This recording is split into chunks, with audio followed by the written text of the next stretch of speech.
Hi, everybody. Welcome aboard the Starship Red May, your month-long vacation from capitalism. Our mission is to roam the universe and discover communist planets everywhere and leave the wrecked and ruined planets of capitalism behind. Before I introduce today's event, I'd like to preview some of what's coming up with Red May. This afternoon at 3 p.m., Jared Shanahan and Jandarka Kurti talk about their book, States of Incarceration with Shimon Salem. Tomorrow at 11 a.m., that's Saturday, 2 or 3 Things I Know About Brecht, with the translator of Brecht's complete poems in English, Tom Kuhn, Todd Cronin, Asma Abbas, Red May favorite Asad Haider, and myself. And on Sunday at 11 a.m., we have Art, Labor, and Value with Dave Beach, Jasper Burns, Lee Claire LaBerge, and Matt Browning as the moderator. A lot of stuff coming up, and we have another week afterwards. You want to find out what we're doing? Check www.redmayseattle.org. And also, to help us do another one of these festivals, and this is our 6th, believe it or not, we are going to need money, particularly because we're going live again next year. And unfortunately, there's no institutional support for a commie festival like Red May. So we have to depend on the kindness of strangers, that is to say, you. So if you like what you see and you want to see more of it, go to the donate button on our website. You can become a patron with our Patreon, or you can give directly a one-time donation to Fan the Flames of Red May, which is our GoFundMe. But now let's get on to today's event. And let me introduce the moderator of it. Kathy Weeks teaches in the Gender, Sexuality, and Feminist Studies program at Duke University. She writes about Marxist feminist political theory and the politics of work and family. She is, of course, the author of the essential book, The Problem with Work, that I've often called The Trouble with Work. But, you know, I mean, work is a problem and it causes a lot of trouble. So you can understand how one can make that mistake. Anyway, Kathy, welcome back to Red May. We're always glad to have you. Thanks, Philip. Thanks, and welcome everyone to the Feminist Subversion of the Economy. So this is a panel. There's going to be 4 of us. So first speaker will be Amaia Pérez Orozco. She's a Spanish feminist economist and activist, and she's the author of the forthcoming English translation and updating of the book that we're going to be discussing today. And the book is called The Feminist Subversion of the Economy, Contributions for Labor Against Capital. And it's published very, very soon by Common Notions. Then we've got a few discussants, me, then also Liz Mason-Deese, who's a cultural geographer, writer, editor, and activist and translator extraordinaire. She translated and wrote the preface for Amaia's book. And then Veronica Gago, who's a feminist activist and professor of political science and sociology in Argentina, and author of 3 books in English, including 2020's magnificent Feminist International from Verso, that's also translated by Liz Mason-Deese. So we're going to start with maybe 15 to 20 minutes from Amaia, who's going to describe some of the themes of the book, and then we'll go to some our comments and then points of discussion. So go ahead, Amaia. Hi all. I wanted to begin by sharing with you my departure point, which is the deep feeling that we are facing an urgent need for a horizontal dialogue between diverse critical perspectives, and that this dialogue must be global and, as Liz says, multi-sided and multilingual. So thanks a lot for allowing this conversation to take place. And thanks a lot also to Common Notions and to Liz and Malaf and Erika for translating the book. So why this need? I would say that we are facing an extreme situation that we face the deepening of a global social reproduction crisis, that we risk war, even I would say a world war, and that we risk our very continuation in the planet as the humankind. And this extreme situation is characterized by the intersection of two main phenomena, I would say. On the one hand, a multidimensional crisis, which is a political crisis, a socioeconomic crisis, but also a crisis of the very meaning of life. So this is, we could say it as it is a civilizational crisis of the capitalist, heteropatriarchal, colonialist modernity. And on the other hand, we are facing the ecological collapse, which is much deeper and much bigger than just climate change, I would say, and that takes us to a situation in which a metabolic degrowth of our socioeconomic systems is unavoidable. So this is a must. What we can choose is how we are going to degrow, if we are going to do it in a democratically planned way and in a way with global justice, or if it in a way dominated by corporate power and continuing the graving process. So the civilizational crisis and the ecological collapse intersect and places us in a situation that we could call a socio-ecological transition. And when saying this, I mean that the world that we knew is changing and that we don't know where we are going to, which would be the next world to come. And that we need to take responsibility of which that world would be, because if not, it is corporate power who will do it, and who is trying to do it by its stance of what we of green digital capitalism, that in which all the structures of production and reproduction remains the same, and that will only deepen the problems. So in order to take place of where the eco-social transition goes, and to ensure that it goes to a place in which we avoid those risks of war, of life crisis, of extinction, we need to get together in this type of horizontal dialogue I was talking about. And because the world is too complex and too big, no one holds the whole truth and no one has the whole picture. So that's why we need to get together in this responsibility of facing the transition. And in this dialogue, feminism must be. And feminism is trying to make relevant contributions. So the critical relevant contributions that feminism is doing, to my point of view, could be said to be three of them, or at least these 3 points are critical. First of all, the proposal of placing life as our departure and finish point of both our analysis and our political stance. So, first, what we want to understand is what happens to life, not what happens to markets or what happens to capital. Of course, we want to understand that, but in a secondary way, because our main focus of understanding is the processes that should sustain life, but that today attack life. And it is also our political stance in the sense that we want to fight for life. And as I will argue, fighting for life is fighting against capital. When I say life, I would like to specify that we understand life as a reality of vulnerability. We say that we need to recreate each and every day, that we cannot take for granted.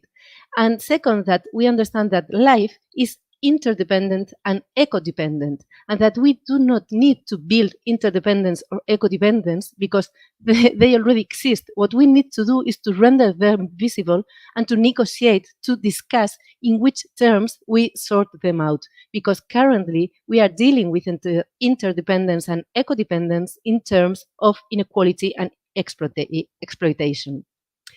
The second main point that feminism is the denounce of a conflict between capital accumulation and the sustainability of life. So what we say is that this is a structural and non-solvable problem, and this means that the welfare state cannot sort it out. We say that collective structures turn around capital accumulation, and that this means that a handful of lives that dominate this process of capital accumulation, that hold corporate power, are on the top. and are on the top by first building a very notion of life that is at odds with basic conditions of existence, denying vulnerability and looking for self-sufficiency, and denying interdependency and ecodependency, and therefore denying the limits, and creating life expectancies that are based on grabbing and dispossessing. Second, we say that capital is at the center in terms of exploiting the planet. So there is a structural conflict between capital accumulation and the life of the planet itself, but also of collective life. So this implies that precarity of life is the new regime of existence of global majorities. But at the same time, we know that this conflict with life is not materialized in equal terms in each and every particular life, but that particular bodies feel this attack in radically different ways. So in this sense, the capital life conflict would be our shared problem, but at the same time, our unequal problem. So we need to build it as a common problem. And we need to do so by dealing with our inequalities and privileges and dealing with it in specific situations that oblige us to look at those inequalities. Like, for example, discussing what we want to do with paid domestic work or with investment and trade agreements. And the third point that feminism make is explaining how this system that attacks lives is based on invisible socioeconomic spheres. Let's say that the system has a flip side, a hidden other, let's say. And sometimes we have call it care or care work. So sometimes we talk about care to refer to a kind of ethics or of logic, a horizon that we would like to put at the center. But this is a complementary view. This type of care, it plays a structural role by solving the life that is under attack in capitalism and doing it in a privatized way and being feminized and racialized, and by being rendered invisible, because the only way of accepting living in a system that attacks life is not seeing the conflict, and we do not see it by hiding it in this flip side. So in this sense, this is not the type of care that we would like to put at the center, but the type of care that we want to make political, to politize, and to make conflict from there to destroy it, let's say. So these are critical points, to my view, that feminism make when dealing with this urgent situation, with this extreme situation. And this should be put together with other critical views in our movement from a system that turns around capital to a new future, hopefully future system that would turn around a collective responsibility of life, of sustaining life. So sometimes we call this future world that we can imagine and that we try to build from today, buen convivir, collective good living. And we know that to move towards it, we need like a double change. We need to rebuild our material structures that currently ensure capital accumulation by attacking life, to new material structures, new ways of organizing material structures around the collective responsibility of sustaining a life worthy living. And this is the second path, let's say. We need to rebuild our symbolic structures and to rebuild the notion of what is the life that we want to live together. So we need a new notion of a life worth living that could respect two main ethical principles: a principle of universality, so either it is for everyone or it is not good collective living, buen convivir, and also singularity, either it respects diversity or it is not collective good living. And how this big political stance is materialized in different places is completely different. So I would like to go on to explain that to our point of view, this big political stance in this fortress called Europe would take the type of a path of degrowth. We could call it ecofeminist degrowth. So this would be our political stance for here, situated, let's say. And we talk about the growth in three senses. First, we talk about the growth in metabolic terms. We need to reduce our use of materials, energy, and we need to do that in terms of global redistribution and global justice. Second, we talk about the growth to refer to a process of taking resources and power away from capital. So we need that the current private means of production are reconverted into collective means of reproduction. We are talking about a radical redistribution that goes far beyond fiscal reform, for example. And with those resources that we take away from capital, we need to put them in socioeconomic spheres that take away from the invisible spheres of the economy the responsibility to take care and sustain life. So we need to, let's say, to build the socioeconomic structures of the common. And the third sense of our stance for the growth would be transforming our notion of what is a life worth living by assuming our vulnerability, by assuming interdependence and then the limits, and by moving away from ways of life that are based on this grabbing and dispossessing processes. And what would be the role of the welfare state in this process? And I'm almost done.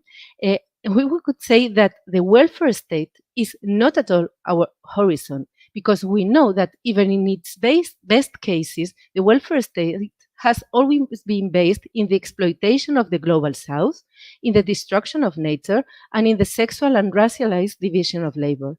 But the welfare state and fights for decent employment and for regulating employment and for public policies and for fiscal reforms, all those mechanisms are mechanisms that we want to use. But we want to use first to overcome them. So to build a different structure. Together, second, we know that we want to use them together with other mechanisms and other tools that are alien to the welfare state, like, for example, those mechanisms that rebel against private property. And third, when calling for using the mechanisms of the welfare state, we must remain very careful of possible new ways of capturing the state. So the Green New Deal, I would say, and I would like to discuss this with you, is the Green New Deal is the stance of green and digital capitalism. So the Green New Deal is not a way of putting the state at the service of life, but of rendering the state to corporate power in a new way. So we could even ask if we are facing a new phase of capitalism in which neoliberalism is turning into a different type of capitalism, in which a new phase of capitalism in which the state plays a new role. It is a more militarized state, a centralized state, a more hierarchical state, in which corporate power that is absolutely permeated by corporate power. So this is our way of thinking about the welfare state. I said that this political stand is radically situated, but it also must have a global responsibility. And a global responsibility translates into things like, for example, being responsible and answering to historical debts, global historical debts. And this implies, for example, canceling external debt, or would also mean providing full rights to all migrant and refugee people. And to do all that, and these are my final points, I think that we need what we could call a politics of the common. When saying that, I mean that we need a politics that takes care for our common political subject, let's say. It is not a politics of constantly looking for enemies within. So presuming alliance and not presuming feud, I would say. But at the same time, we need a politics of the conflict and of rendering visible the conflict. So talking about a deal and about a new deal, in my view, is a mistake. we should not talk about a Green New Deal or a feminist New Deal or even an eco-social Southern deal, but we need to name the conflict itself. And finally, those who inhabit the global north, I think that we have an urgent need to look at ourselves from the perspective of the global south. First, because we are facing the same things that have happened in the global south, because we are facing a process of peripherization of the center. So the center is less and less the center and more the periphery. So we can see it in how precarity is widespreading, in how violence is widespreading, in how mechanisms such as conditioned financial assistance is being used, like, for example, in how European funds are functioning today here in Europe. And finally, learning from our sisters of the global south and learning from them how to fight for life when life is at extreme risk, and how to defend the life that we've got now and not sacrifice the life that we already have for a future, supposedly better life or bigger objective, and how to keep joy and hope when the world seems to be falling down into pieces. So thanks a lot. And sorry for my English, but these are the the issues of creating a global multilingual conversations. Thanks. Thanks, Amaia. That was fantastic. And your English is perfect. So maybe Liz, do you want to go next? I can do that, sure. All right, thank you everyone, also from Redme for organizing this, and thanks Kathy for moderating. It's always fun to be here with you, and Radio and Amaia, of course. So I was just going to talk a little bit. I wanted to talk about, briefly mention two of the important theoretical contributions that I think the book makes, and then also just talk a little bit about how I think it can help us understand this current moment of the pandemic. And I'll try to be relatively brief. So the first point, which Amaia already talked about a lot of this in her sort of summary of the book, but try not to be too repetitive. But the first point I wanted to raise has to do with this proposal that Amaia makes of thinking about both our methodology and primarily our political proposals in terms of a capital life conflict. So in methodological terms, as again, Amaia already said, this can be synthesized in the notion of starting from life, which means when we're doing research, when we're doing our analysis, means starting from that question of what is it that sustains lives, whose lives, how are those lives interconnected, which of course does not mean, again, ignoring capitalist markets or commodity production or financial market flows, but it means not centering those in our analysis, right? So in doing that, another important methodological point, which is again a political point, is that then the diversity and heterogeneity of life becomes a constituent part of our analysis and our politics from the very beginning. So there's no assumption of one hegemonic life that is used as like a model from which all other lives would be seen as deviations. And I think that's a very important point that Amaia makes throughout the book that I think is useful both in terms of, again, a methodology, but also as a politics. So here this is, again, proposed in, so the book is portrayed as a sort of rereading of feminist economics as an alternative to mainstream or neoclassical economics, but also to many of the critiques of political economy that we see in terms of much of orthodox Marxism, but also certain feminisms, right? And so I think that proposal of thinking in terms of a capital life conflict, of centering life, of placing life in the center, thus also becomes, and I think this is key to understanding the book, especially in the context of the United States, it becomes an alternative to certain forms of feminisms, which we could call productivist feminisms, or what has often been termed neoliberal feminism, where the idea is to get women into the labor market, to get women into positions of power, etc. I mean, obviously, we have all critiqued this feminism in many different ways, in many different times, But I think that this proposal of thinking about a capital life conflict makes those sorts of feminisms impossible, right? It makes us think about feminism in a very different way.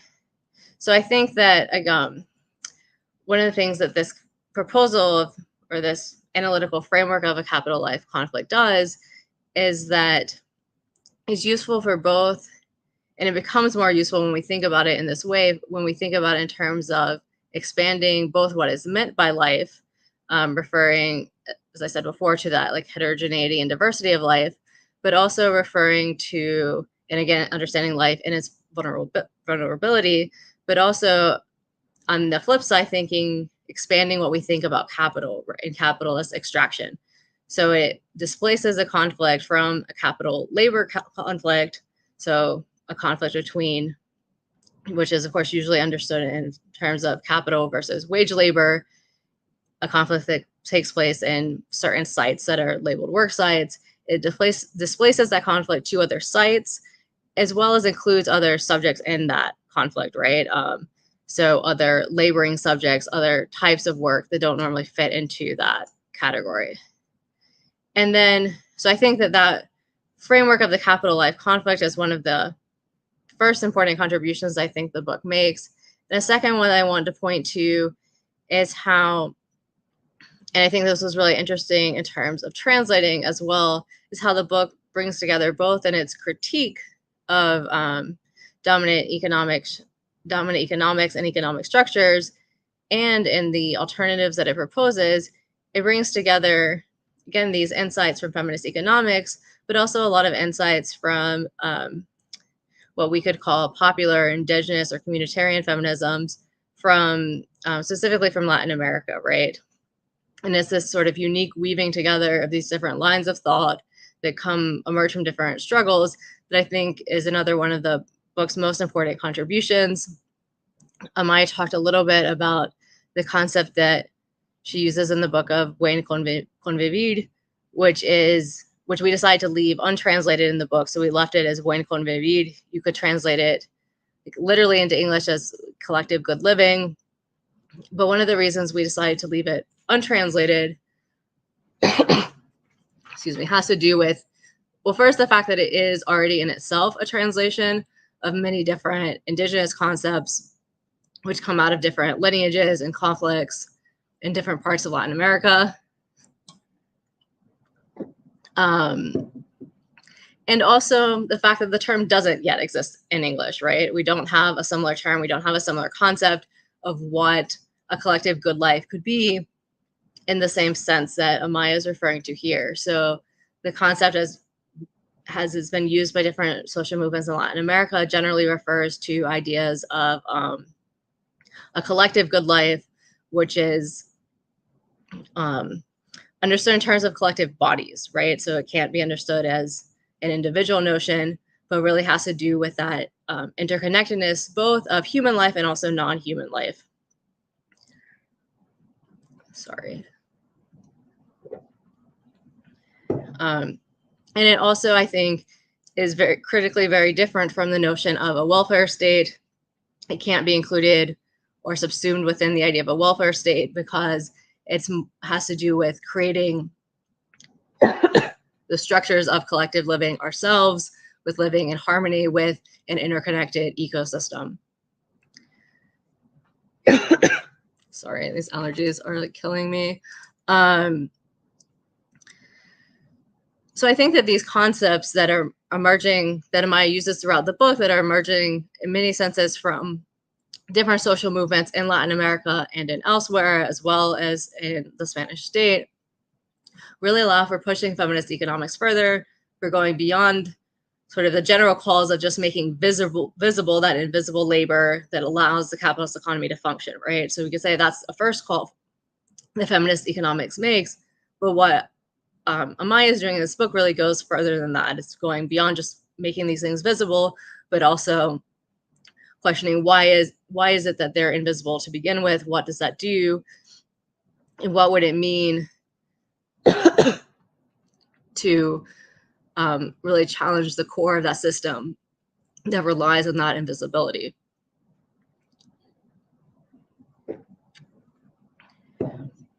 So now I just want to briefly touch on some of the things I think we can take from the book in order to understand the current moment.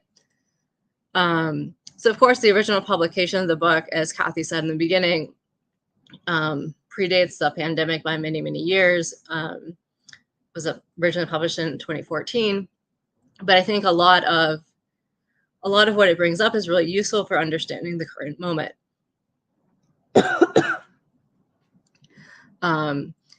So in many ways, the current pandemic has exacerbated this conflict, this capital life conflict, right? I think we especially see that in the United States.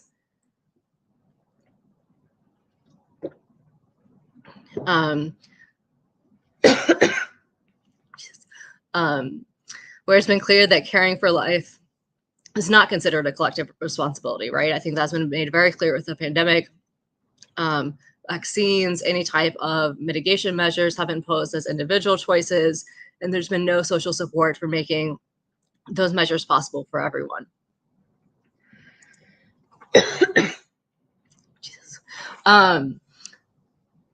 Sorry.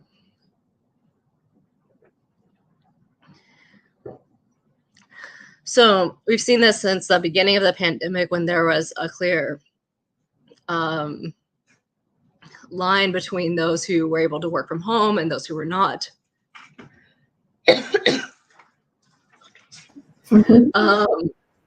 Sorry. Do you want to wait and get your... No, I just can't, like, I have really bad allergies. I can't do anything. Okay. Sorry. Thank you. So we see this in the division, again, of those who were able to work from home and those who weren't, and what was called essential work, right? So I think looking at, first of all, who was doing that essential work and what that essential work entailed, which a lot of it could be thought of in terms of social reproductive labor,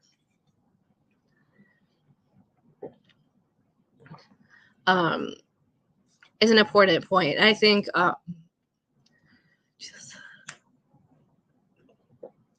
sorry. So what we saw with, another thing we saw was that the feminization of this essential labor, right? That it was largely women, it was largely migrants, it was largely people of color. And at the same time, as that labor was called essential, as it was celebrated, as people in many places, you know, did applauses for essential workers, of course, those workers didn't get better working conditions, they didn't get better pay, etc. And I think this is a really good example of what Amaia talks about in the book as the reactionary ethics of care, right? So it's the deployment of that reactionary ethics of care to say that, well, this caring work is the natural responsibility of women, but so since it's natural, it doesn't deserve better working conditions, right? And I think that's one of the things we've seen very clearly with the pandemic, both in essential work outside of the home and in essential work inside the home. So I think that notion of the reactionary ethics of care is very useful, especially for understanding this current moment. And I think just in general terms, we could say that the pandemic has made it very clear that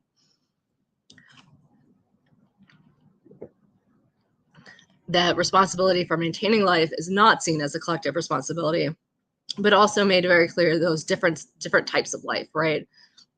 So the fact that as soon as there was a vaccine that would allow able-bodied people to go back to work, then everything opened up, right? That again, there's a sort of idea of a young able-bodied person that's taken as the model, that even, you know, when people talk about the effects of COVID, it's assumed that someone is healthy and going to be able to recover very quickly, and not taking into account that bodies are very different. And then finally, and I think I'll conclude with this, I think, again, as Amaia stated in her presentation, that one of the things that is essential is that this conflict be invisible, right? That we don't see this conflict, that it has to be hidden. And historically, it has, of course, been hidden in the household. And I think some of Veronica's work is very interesting on this, especially her recent work on debt. And there's a lot of other work pointing to this, but I think as this becomes even clearer in the pandemic with, quarantine measures, with sort of the even work from home, with everything being restricted to the household, that this conflict and this inherent tension between capital and life is absorbed in households, becomes the responsibility, mostly again of women, to somehow deal with that conflict, leading, of course, to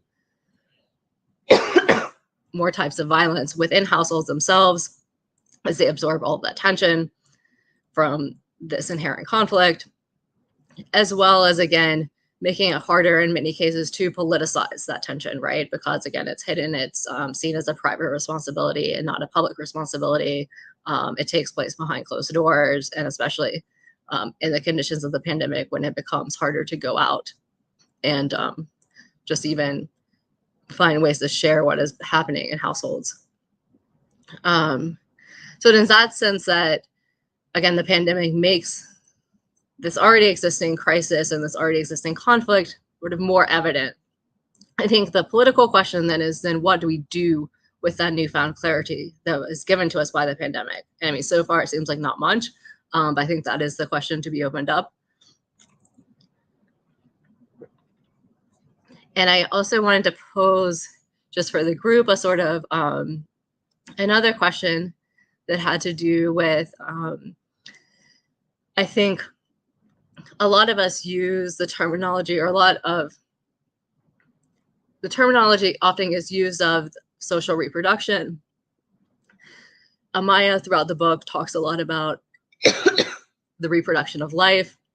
And I sort of like us to talk about what are the differences between talking about social reproduction, which, I mean, also is used, I think, in many different ways and sometimes lacks a theoretical clarity, but thinking about social reproduction in terms of reproducing the social relation that is capitalism, and thinking about what then talking about the reproduction of life opens up in political terms, or what it doesn't.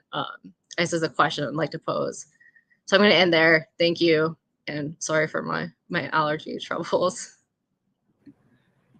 Thank you, Liz, for the excellent comments and heroic battle against the allergies. So now we'll go to Veronica. Hi, comrades, compañeras. I'm very grateful for being here. And first of all, I want to celebrate Amaia translation, because I think it is, well, a new life for a very pioneer book in feminist economies. I think that the Amaia's book is a very important reference in Spanish language. So it is very important that now it is also in the midst of other conversations in English. The first thing that I would like to underline is that for me it's very important the word subversion in the title. I think this is a sort of political and epistemological statement that organizes all the arguments along the chapters and also in the new introduction. So I really appreciate how this idea of subversion is like a central core of the way of developing different perspective of feminist economies, but also different perspective of what means feminist research in terms of feminist economics.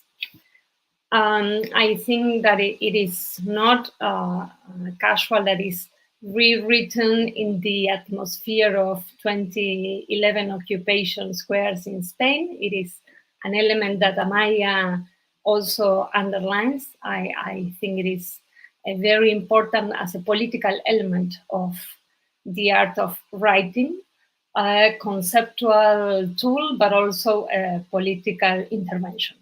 So I think that Amaia's book was a very relevant intervention many years ago, and now it is again a very important intervention with this overlapping of crises that Liz was talking about. I think that, well, now the new conjuncture of the book is the pandemic. Of course, the crisis of the pandemics changes and at the same time highlights different elements of the book in a new way. And for me, this is very interesting. We know, I think that for feminist thought, the dispute of the senses of the crisis is a key issue, because the crisis is at the same time a mechanism of intensification of violence, and at the same time a moment of visibility of the different and subterranean trends in accumulation of capital. So I think that this point about this overlapping of crisis, because Amaia in the book refers to the 2008 financial crisis, and now we have to add this other layer of the pandemic crisis, and this dispute about how to understand the crisis and how to read from a perspective, feminist economic perspective, the crisis is very, very crucial.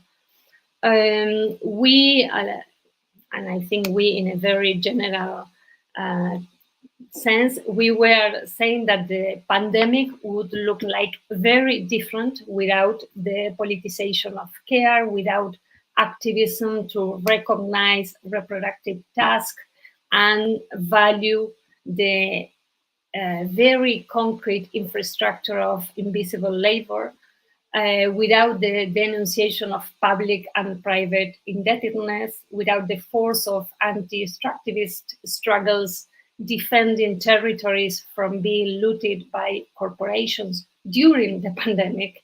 So I think that the difference between the 2008 and the current crisis is that now the presence of feminist analysis has a very different relevance, or maybe an unprecedented relevance in the conjuncture. So I think this is a very interesting point. But I also want to share a question that is for Amaia and for all of us: how we narrate the crisis without falling into the tendency that, in the tendency that think that the different crises accumulate in a linear way and in a sequence that the result is always worse and worse. No? I am worried about how to describe and how to analyze different moments of crisis without the idea of a linear sequence of worsening things one and the other. Because you remember that the most famous phrase during the pandemic was, well, this crisis is the way of deepening previous effects of other crises. So I think that this question of how to narrate crisis without this linear effect and without this idea of a sort of sequence where the things are going worse and worse is a question for me. I'm wondering if in our perspective, if in our analysis, we can avoid this effect, and what other epistemologies arise from the feminist economics for living and analyzing and conceptualizing the crisis.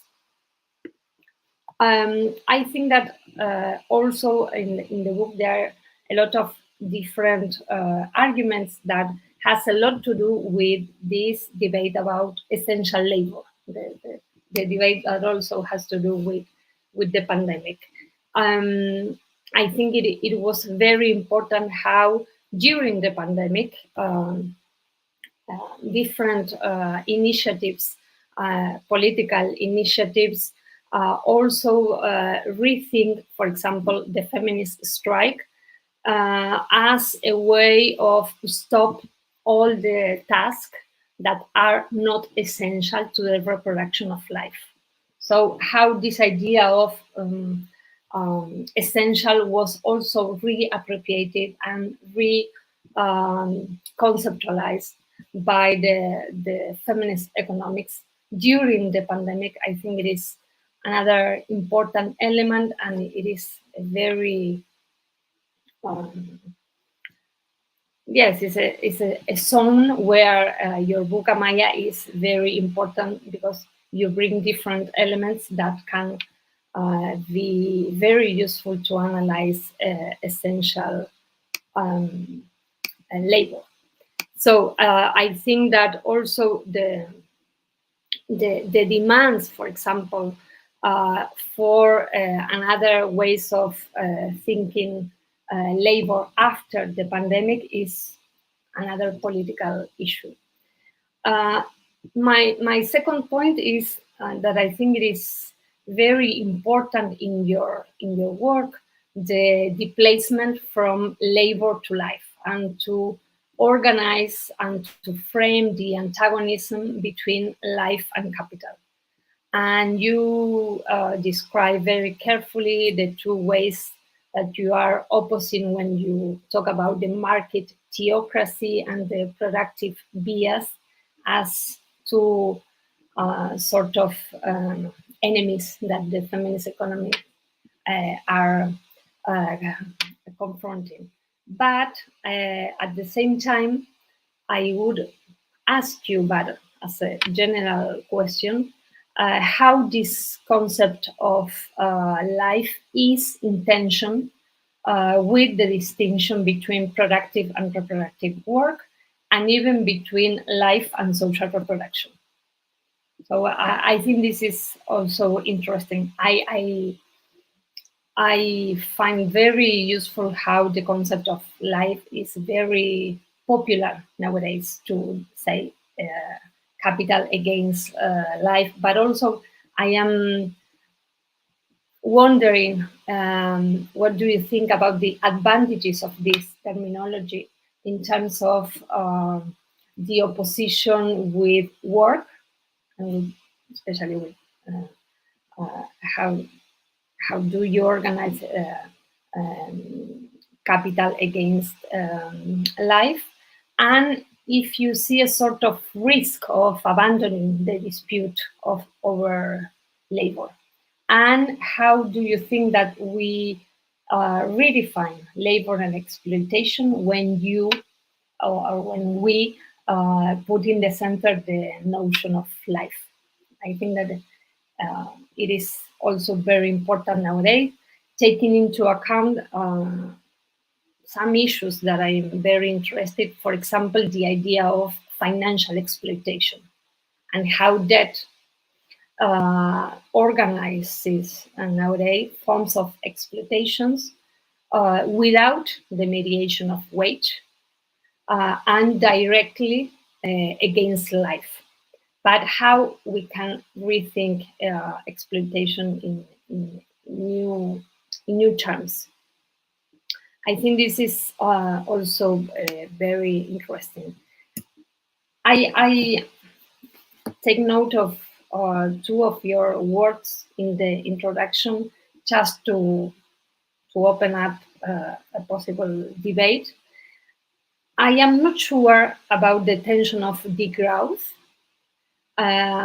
for non-European or Euro-Atlantic context.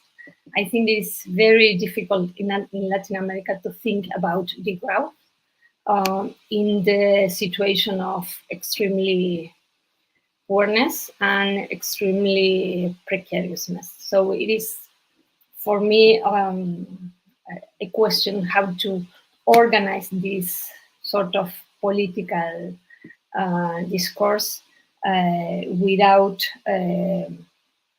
taking for granted the European debates. This is one thing that I would like to say. And also in the same line about the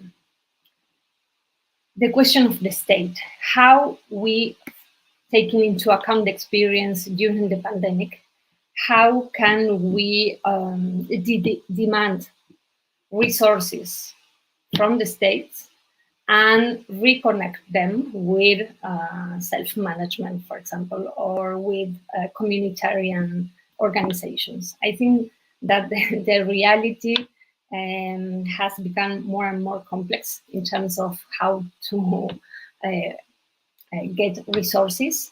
And I think that at least in Latin America, it's very important to demand public services. I think not only Latin America, but in our context, where the privatization and the plunder of public infrastructures is so brutal. So I think that the notion of the state and the forms of demand of public resources to the state must be rethink after the experience of the pandemic, and well, after new attempts nowadays of new forms of austerity after the pandemic, as if the current situation is completely normalized nowadays. So I think these are my comments. I think that the text of Amaia also is part of popularization of feminist economies in the last years within the feminist movement. So I think it is part of a lot of different debates in the heat of the feminist movement, and it is also part of different genealogies that are deployed nowadays in the feminist movement. Thank you. Thanks, Veronica. That was great. I'm going to make a few comments, but then I really want to get to some of these discussion questions that we've been accumulating, which seem great. And I'm probably going to echo some of what Liz and Veronica have already said. But so I just wanted to kind of mention a couple of my favorite elements of the book. So I'm echoing what both Liz and Veronica said too, that I like this larger framing device of capital versus life, and that as posing the conflict. I think it works very well. And I read this as, and Amaia notes this, as an alternative to the traditional Marxist focus on the central contradiction between the means and relations of production and the key antagonism between wage labor, proletariat, working class, and capital, or the bourgeois and capital class. And the problem with this framing from a feminist perspective has always been that it's far too narrow and excludes too much of the terrains of antagonism, too many of the relationships of capital, too much of the labor that goes into the commodity production. So Marxist feminists then began in the 1970s by posing the contradiction between capitalist production and reproduction. And I always think that that has a nice pedagogical value in some ways. And I often sort of use it for specific purposes because it really poses that production is incomplete without thinking about how the conditions of production are reproduced. And so I've always thought that's a nice way to initially sort of challenge mainstream conceptions of what an economy is by thinking about this in a broader perspective. And so I kind of like the pairing of those concepts. The limitation of that, as Amaia notes, is that, it ends up posing a rather functionalist conflict, right? Rather than a rich and powerful antagonism. I mean, if we're just talking about the conditions of reproducing the inputs for the system of production, well, then we can figure ways to sort of fix that in some ways, to make it adequate to the system of production. And it really doesn't get at the fundamental incompatibilities that we're finding as central to a capitalist economy. So I think life versus capital, I like it because life is so capacious, it's so expansive, and it's so open. We don't really know what counts as it. And I think that's part of the point in some ways. Amaia notes that life too can be essentialized, naturalized, and corralled into sort of mainstream understandings of it. And I think that's true, but I do think it's a slippier concept. And for that, I do think it's really potent. So that's one of the things I really liked. This conflict between life and capital, as Amaia notes, is hidden, disguised, camouflaged, and often quite effectively. And I want to come back to this because I do think the institution of the family is a really powerful mechanism for disguising and hiding and camouflaging this fundamental conflict. But for now, I think it just means that, and this is something that Amaia emphasizes, is that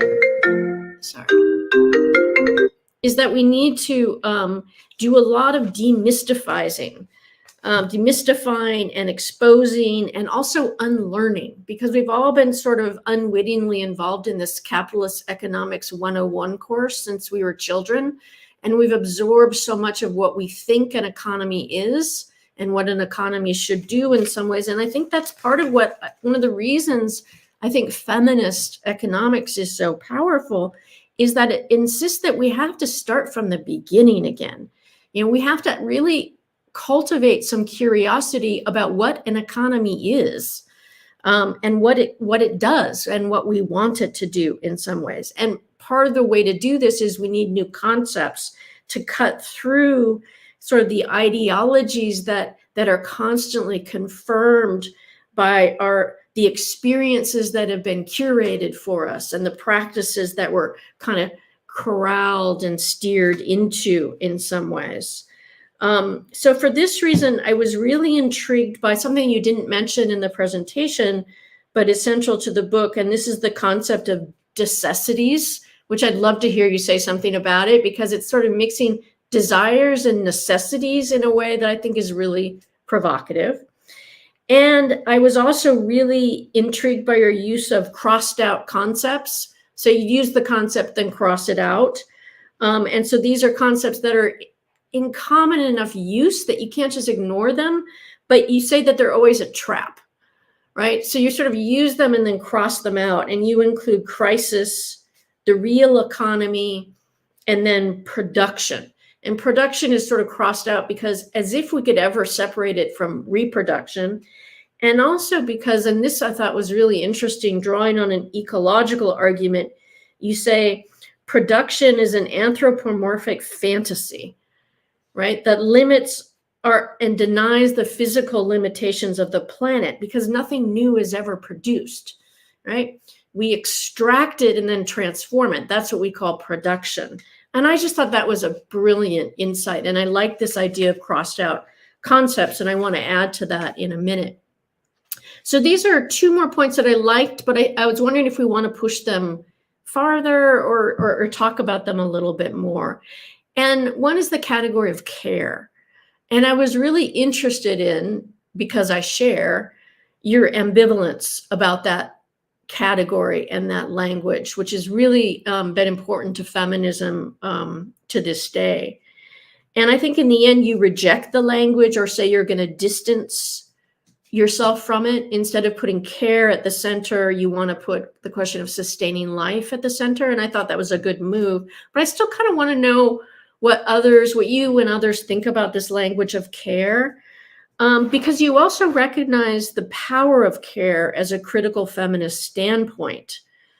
And, you know, the importance of recognizing the way that care has been, as you say, privatized, feminized, and invisibilized. And you recognize all the feminist work on the ethics of care, the labor of care, the politics of care, and the way that, you know, these logics of care that feminists have been articulating nicely oppose and expose the limits of the logics of capital. But you're also critical of the reactionary ethics of care, right? The recognition of how the values and language of care have and can be used to ensure and shore up and to legitimate the gender division of caring labor, and also used as a kind of moral cudgel to, require us to do certain kinds of family-based labor. But then you also mention more positively rebellious forms of care that break with its privatization, feminization, and invisibility. So, I mean, it seems like you're sort of still playing with the language of care, even if you don't want to center it in the end. So I guess my question, and this is for all of us, is do we need to add care to the crossed out concepts? Like, is it just a trap? And I think that's a big question because a lot of feminists are really banking on it, and it has a certain kind of public legibility now as a result of this. Is it only a trap or is it a possibility? I mean, it's hard for me to imagine the language of care where its moral and gendered baggage is somehow shorn of it, but maybe that's just me. Right? So that's one of my questions. Should care be added to our crossed out concepts? And then finally, so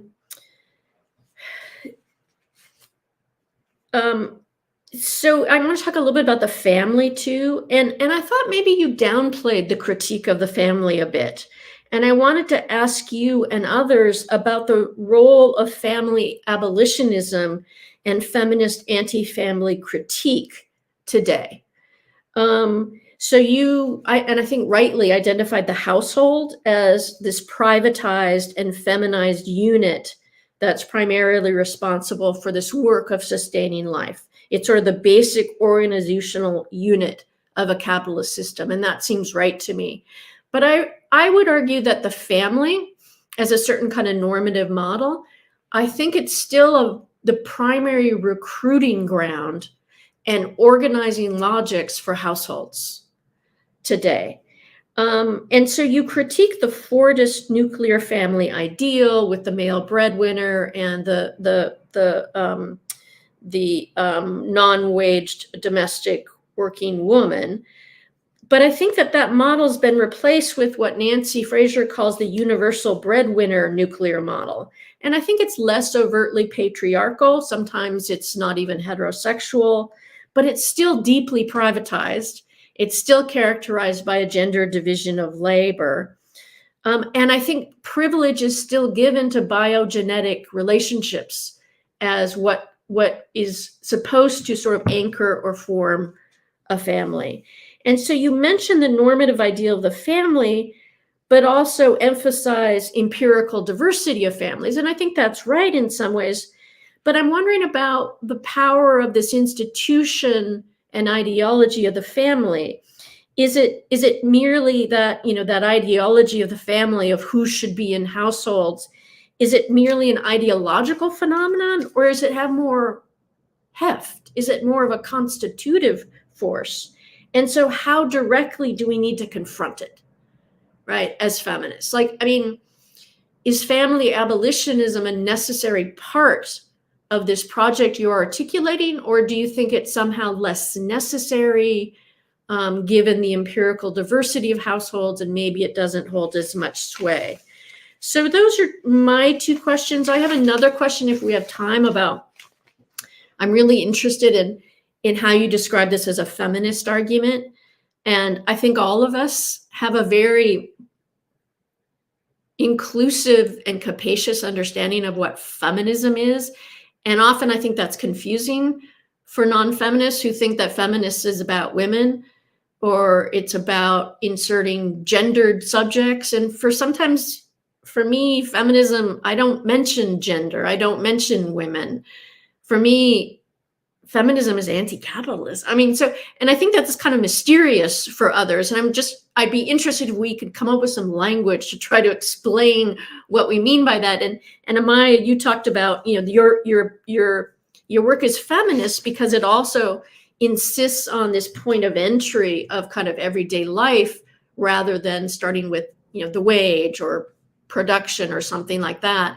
And also because it's situated in this feminist lineage. And I actually was thinking that I think that feminist lineage part is important because in some ways, I think some feminist work doesn't even prioritize daily life as a point of entry. I mean, I think feminism is it's such an open tradition. It's such a powerful engine for thinking.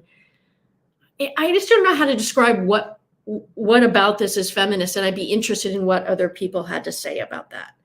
So those are my comments. I'm wondering if we want to, Amaia, do you want to, I want to pose some of these as larger questions. So I definitely want to talk about, at some point, this category of care, should it be crossed out, and the question of family abolitionism. But I thought maybe we'd start, both Liz and Veronica had a similar question about, this framing device of capital versus life. And so Liz was wondering, like, what about the category of social reproduction, I think, which is having a moment right now too? And what's the difference between, social reproduction and the reproduction of life? Are they the same things? Is that an adequate language? And then Veronica asked too, how, and then some bigger questions. And I thought all of us could kind of jump in on this too. How is the concept of life in tension between the production and reproduction and social reproduction? And noting that one of the things that the framing of capital versus life doesn't do is highlight the question of work as a terrain of struggle, which, is something being lost there too. So, I mean, I thought we'd start with that question about this framing and these categories of social reproduction, life, work, and labor, but maybe start with Amaia, and then the rest of us could kind of chime in on this.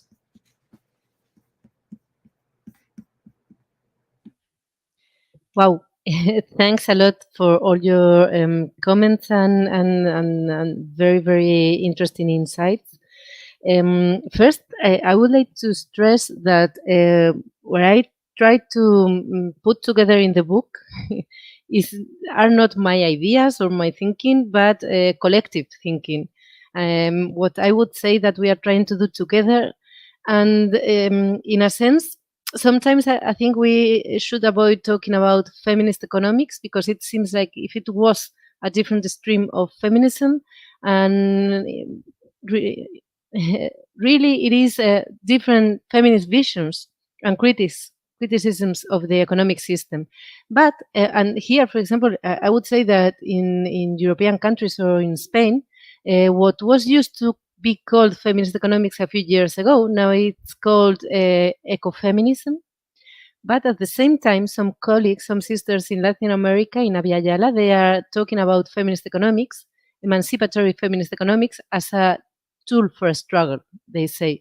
So for them, it makes sense. So, and in this sense, I would say that all problems with concepts should be framed in a struggle framework. So, whether they are useful or not.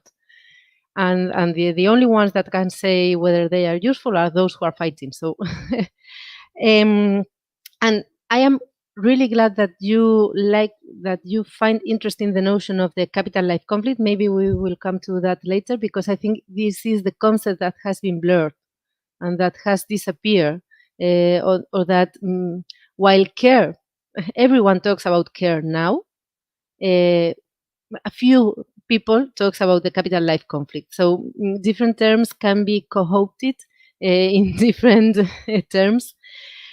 But well, going to the question on production and reproduction.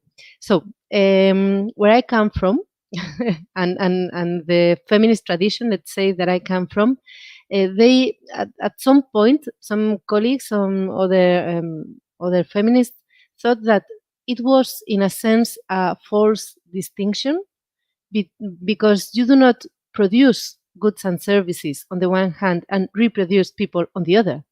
You, in which we call reproduction, we produce a lot of goods and services, and those goods and services should serve the reproduction of life.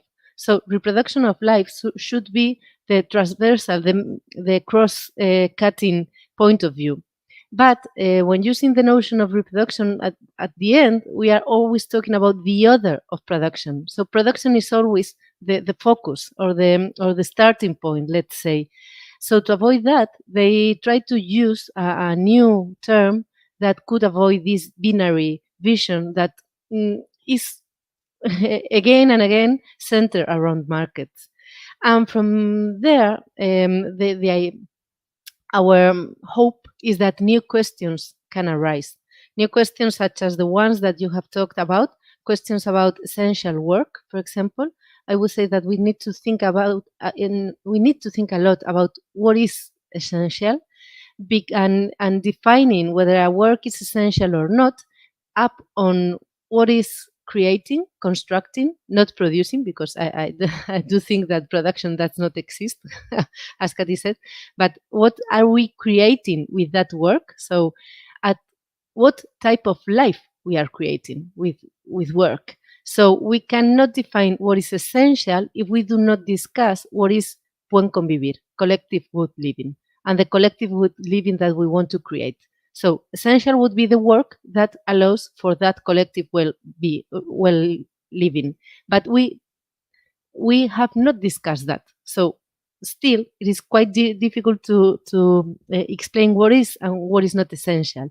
And at the same time, essential should be defined, I think, not only in reference to the content of the work, but also on the conditions of the work.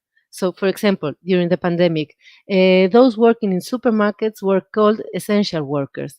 But if food is essential, it should not be in the hands of big companies distributing. So, well,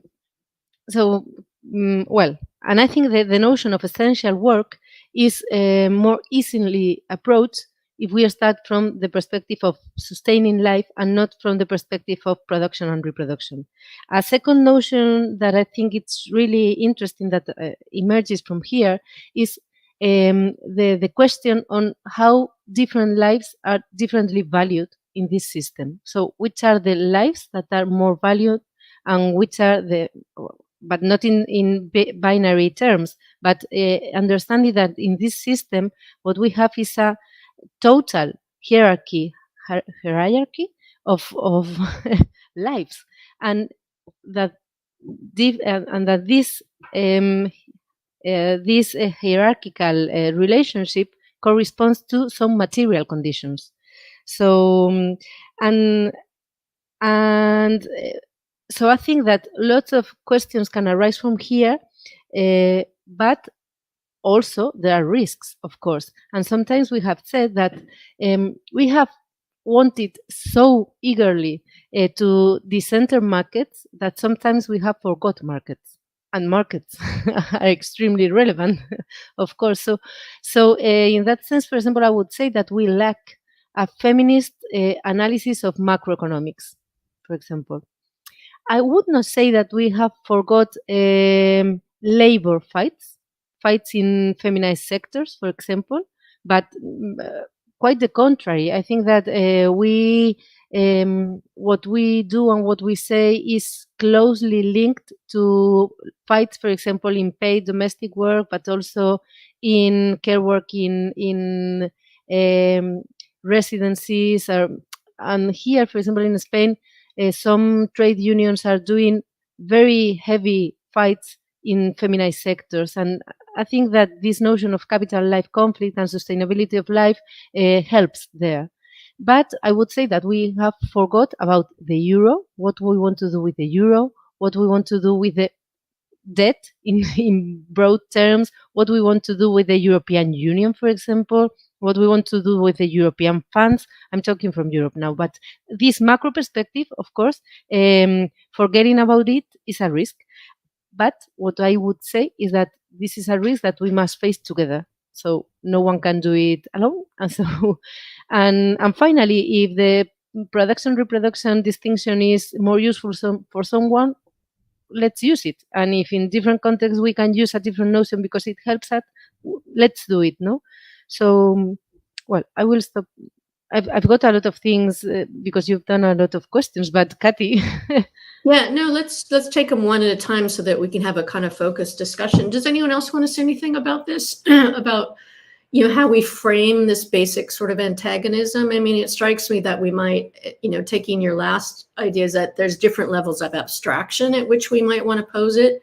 And so life and capital might be the most capacious and abstract, but in some ways, when we want to zero in on questions of labor and work, we need to pose it in some other way about, you know, whatever a capacious understanding of work is that doesn't limit it to waged work versus capital, or maybe there's other ways to pose this. But Veronica or Liz, do you want to weigh in on this?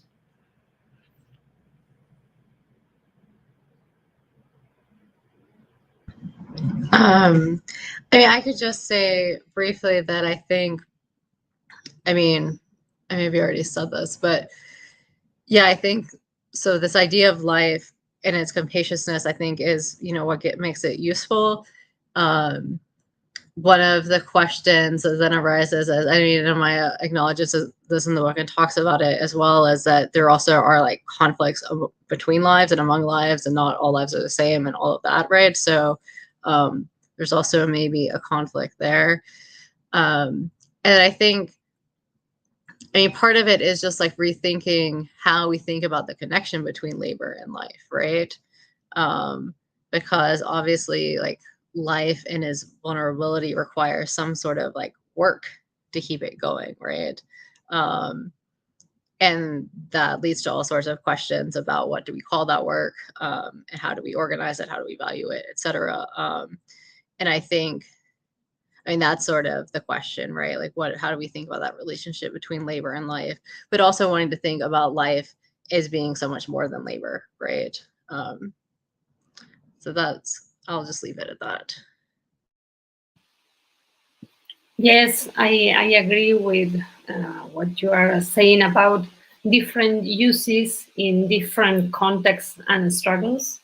And also, I was wondering if life with capital letter, it is too abstract also as a framework. But also, this is not for me the main thing. I'm worried more about the sort of naturalization of the word life related to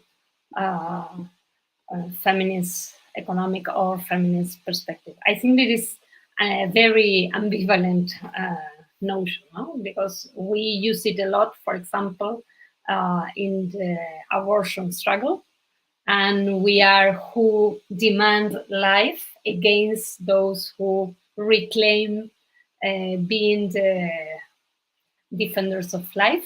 So I think there is a term that is completely in dispute. But also I'm thinking that in some ideas of solidarity economics or reciprocity and the idea of we are who defends life, that is very useful in political terms. Also, I think it has the risk to a certain form of naturalization. And especially when the experiences are very related to indigenous experiences or peasant experiences.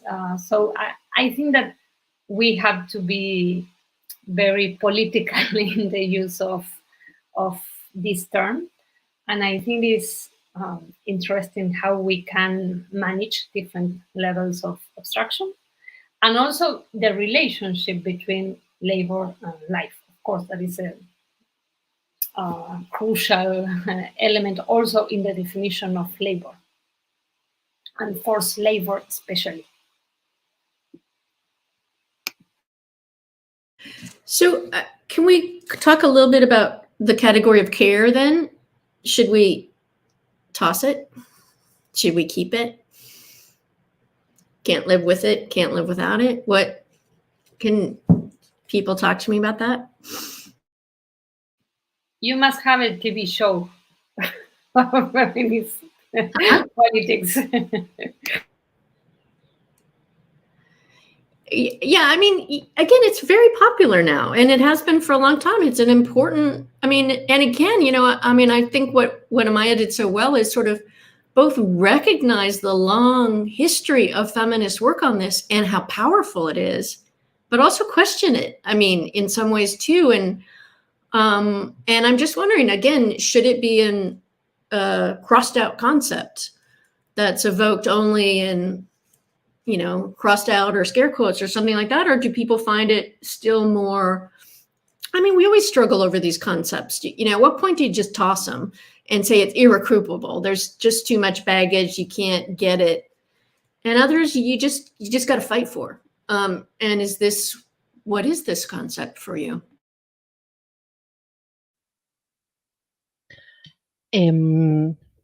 Yeah, I would say that like 20 years ago, almost no one talked about, well, yeah, there were some feminists, but not many that talked about care.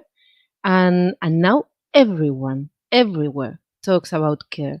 And I'm extremely worried with this and frightened, I will say. And each day more and more. So I would say that a big problem has been the isolation of the term. So detaching it from others, like production and reproduction, or capital life conflict, or life sustainability, or any other. But the isolation of the term care, that it looks like if all that feminism says about the economic system is think about care and let's do some public policies about care, in a sense. So when feminism started to what feminism has done about care has been extremely powerful, I would say, and has been extremely powerful because if you talk about care, you cannot forget bodies, and you cannot forget inequalities that are embodied. So first, second, because it allows you a view from below to question the whole system. So it's a look from down up systemic criticism.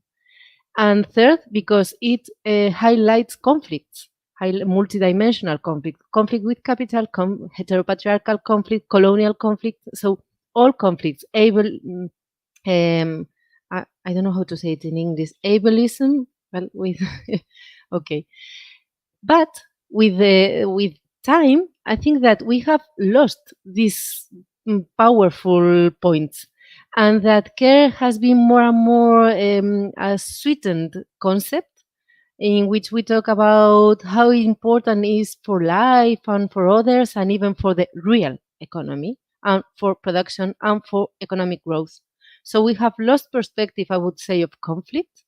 We have lost this capacity of systemic criticism. So we are, again, just a part of the manifesto, a part of the political program, or a part of political public policies. And this is a big problem. And when we demand care public policies, at the end of the day, we are talking just about attending dependency. So the elderly, children, and not much more. And everyone talks about care. Young women calls for national care systems. In Latin America, this is a key issue nowadays. But they are reducing all the debate to a law debate and a debate on public policies, but without questioning anything of the system. And I would say that we have lost our strength in the way. So at least I think that we should discuss about this, because when we refer to work, it seems that we are understanding each other, but we are not. Each of us is using the term in radically different ways. So we need to identify this problem. And I think that we should use different words, not just care for everything. So let's think about different types of care, maybe, or let's forget the word for some types of work, or some types of socio-economic relationships, or some types of necessities. And then if you want, I will explain that. So using more words, more concepts, inventing new words, and recovering the systemic vision, and recovering and naming again the conflict. And in that sense, I liked your idea of maybe care, we could use it as a crossed out concept. Um, Doing that would be that we have lost it in a way, but it's there and we need to refer to it. I am not sure whether we have totally lost it or not. I would say yes, but my friends say no. So if the so collectively we need to discuss what to do. Veronica or Liz? I would say no. Also, because of course I agree with you on all these nuances of the concept nowadays and what does it mean in terms of public policies. But I think that it's important how different terms, and especially care, that are very specific terms that came from feminist perspective, and how they can scale up and are being appropriated in very different and popular contexts. So nowadays you have different assemblies, neighborhood assemblies, different collectives that for the first time they are discussing reproductive labor, and the common language is care. So I think that it has this both sides. It is appropriated in this, of course, international organism and international fund that use this like a keyword, but also in terms of, for example, World Bank and new programs for gender gap, and that's bullshit. But also, it is a way of, yes, becoming more popular, the feminist perspective about economy, and also an analytical tool in everyday practices to do a sort of very concrete exercise to recognize, for example, the uses of time, the division, the sexual division of labor. So I keep it.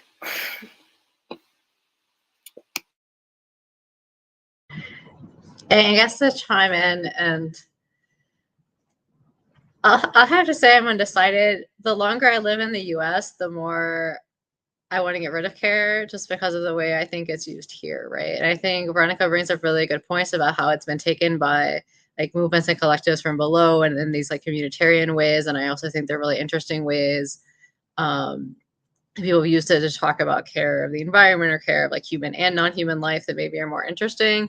I think, I mean, two things worry me about the use of care in the United States. And first, there's the absolutely atrocious like notion of self-care, right?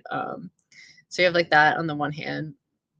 And then, especially with the pandemic, I mean, I think a lot of these calls for like a caring economy or putting care in the center, sort of what they do is, I mean, like Amaia said, is they say, well, care is important because it makes all this other like real economy like happen, right? So we need to, we need to pay domestic workers more because they make everything else possible, right? The stuff that really matters, without really getting to the heart of the conflict, and without really questioning any of, anything else, right? And I find that very limiting. And I mean, I think a lot of those calls for just sort of like a more caring economy are still, I mean, obviously you can't have a caring capitalism, right? And I don't think, I find it like a very strange language, and I find it a way of trying to like hide this conflict, maybe soften it, maybe make it look prettier, but it doesn't get at the heart of matters, right? And I find just that language of care is used to try to, bring more women over to the side, but it's not, I know, I find that very problematic. But also that's very, specific to, I think, certain like NGO-ized struggles in the US, I would say. Yeah, I mean, I think this might be US specific too, but for me, it's just such a deeply moralizing term. And I just don't, I don't know. It's so prescriptive. It's a morally prescriptive term. It's like, you should be doing this. This is what we should be doing. This is what our economy should be about. Well, I actually think we should debate what the economy should be about, and I actually think we might have something more open about what it should be. And so for me, it's the moral prescriptiveness that's at the heart of it that I find cringeworthy, even though, I mean, I don't know. I think I end up agreeing with Veronica about, that I don't think we can toss it at this point, but it does make me deeply unhappy. I'll just put it that way.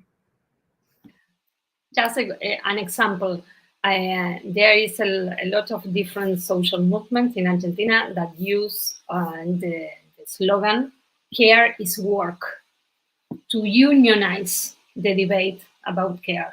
So I think that also there is different strategies, no, to go against this moral atmosphere of the conceptual itself. Right.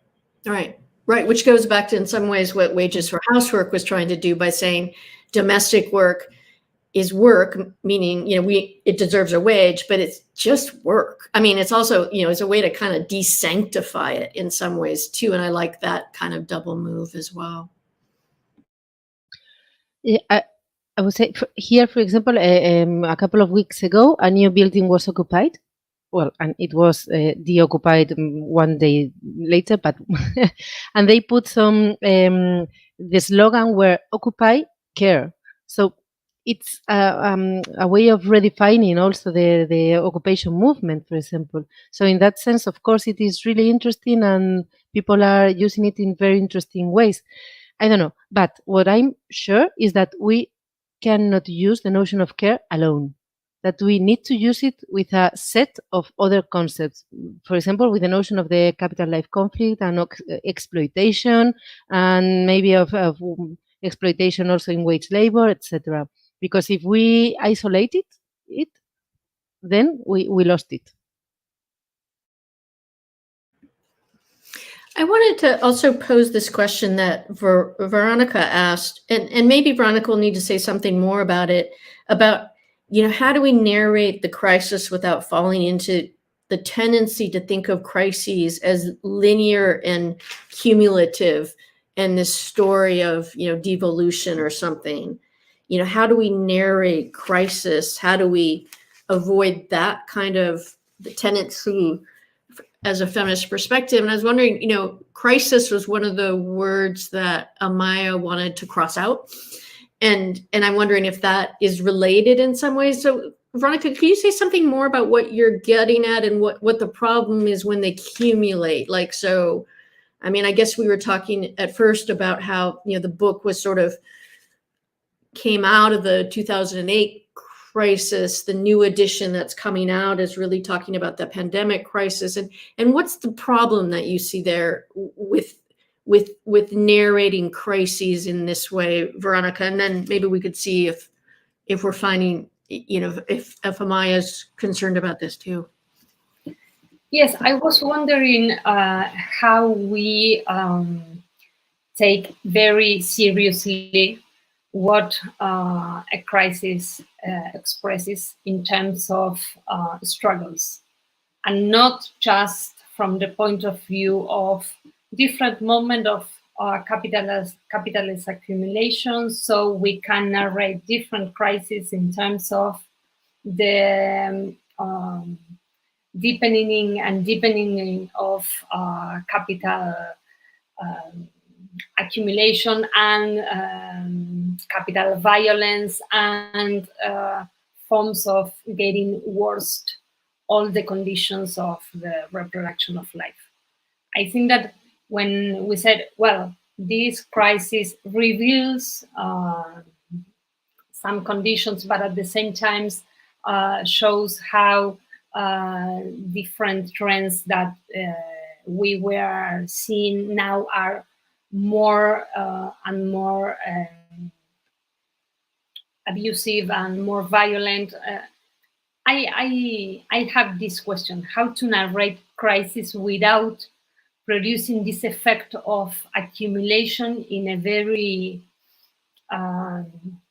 yes, linear and like teleological deployment, something like that. I was thinking that is a question, because it is very important during the pandemic, the narratives about crisis.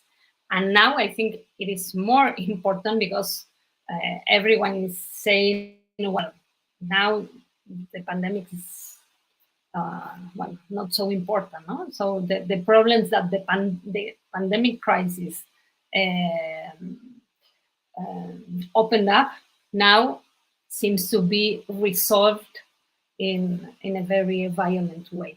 So I am wondering, between those problematics, how we can think together in a feminist narrative of the crisis without nourishing this catastrophic linear sequence of crisis.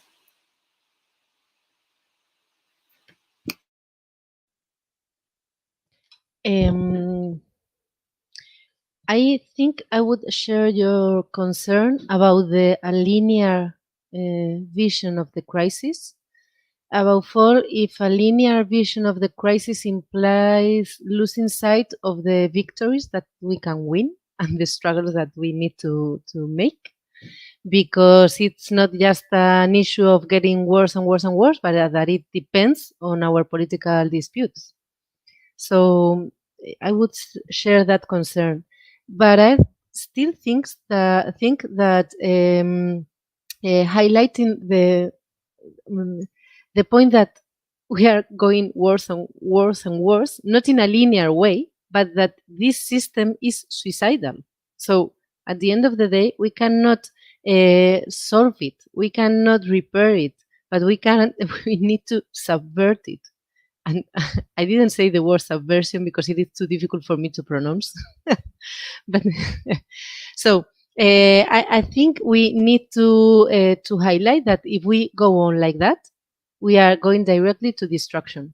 So and yes, in absolute terms, in terms of the planet and in terms of the current ways of life in the planet.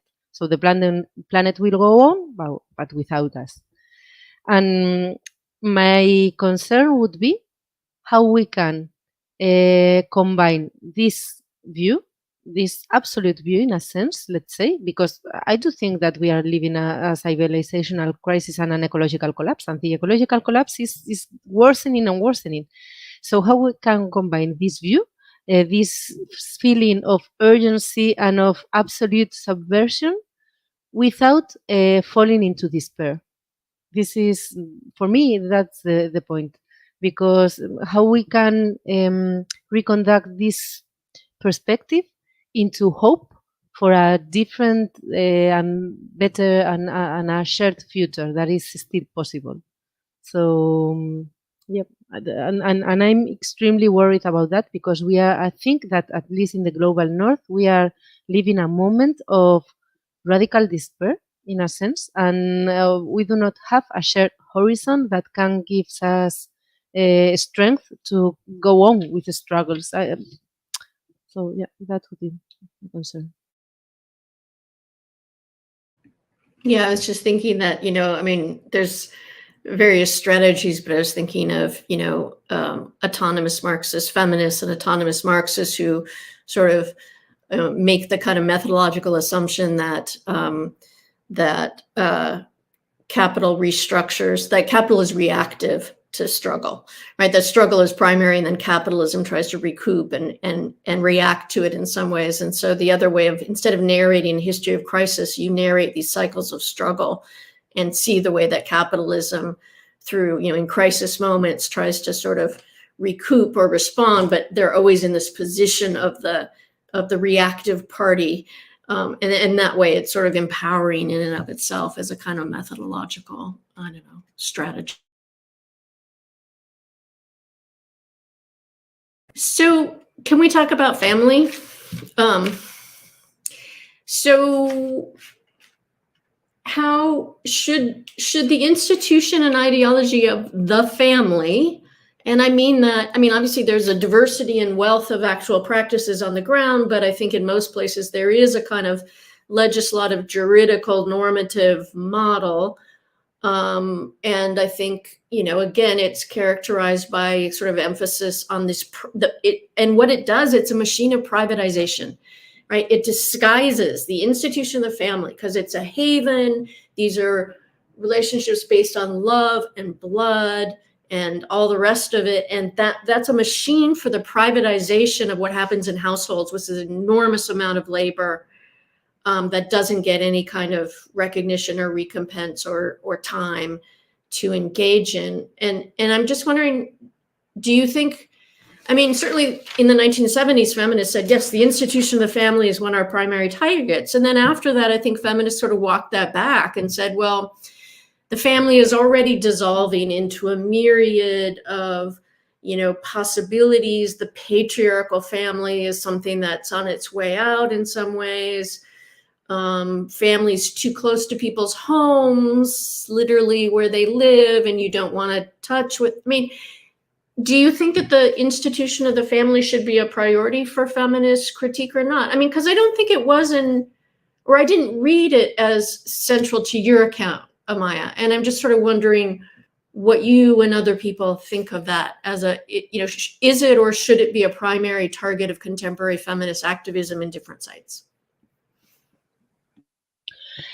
Yeah, I'd say that it should be a priority, but not the family alone, but discussing the family together with discussing romantic love, for example, maternity as well, and gendered identities and gender norms of recognition, because not everyone is recognized as someone who deserves the family love and family help. So I think all those debates should be a priority together. And I think in a sense, it's what has been in the forefront of transfeminism. But in this sense, transfeminism and feminist economics, let's say, or feminism rather worried about material issues, have not gone together as much as they should. So getting closer transfeminism and material feminism, let's say, would be a very helpful movement, and this should be, I think, at the center. And also when proposing other ways of organizing daily life and close networks. So what some friends call chosen families, for example. So what does it mean in terms of reconstructing the socioeconomic structures if we finish up with the nuclear family and we build chosen but compromised, and freely chosen, but at the same time compromised with the grease of life, let's say, what this would look like. Definitely I would say it should be at the forefront, a priority.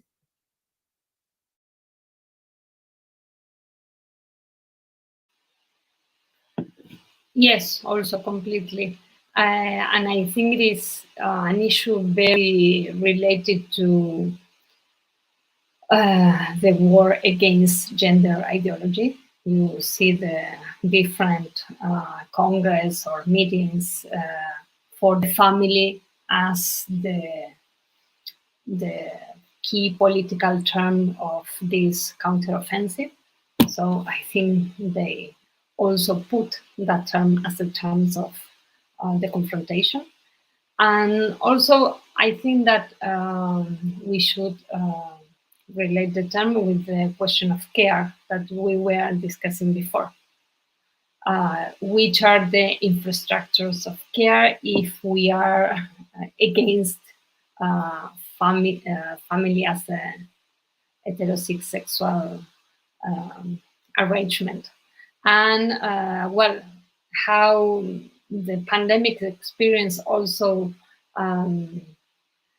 has organized different forms of not private care and going beyond the confinement of family as the confinement of care and the idea of stay at home, for example. I think it was a very important debate about what are the homes and who lives there, and well, what kind of economy of household were developed during the pandemic. So care and family are very attached in a conservative way. So I think it was very important issues in the debate about how to build other forms of care, other networks, and how to deprivatize care, especially. Yeah, I mean, I'll just say something briefly. I also agree that the family should definitely be a central target of feminisms, and I think, you know, recognizing that the family has changed, that it's no longer that the patriarchal family it used to be, but even, you know, well, you can still have, if you don't have like two parents taking care of a kid, you have the aunt taking care of a kid in the household by herself, and it's still like the same thing, right? It still becomes like a way of privatizing care, if that's what we want to call it. And I think, I mean, to me, like the two main things that the family does that I think make it worthy of questioning, if not downright just abolishing straight up, in that economic role of hiding that capital life conflict, of hiding that reproductive work, or taking care of it, not making capital responsible, but also that like the moral role, right, of again reinscribing gender relations and gender norms. And I think it's like those two things that come together like perfectly in the family, that you know, both that economic element, but also that like gendered moral element, that I think really should make it something that like we as feminists should be talking about more today. So I'll leave it there.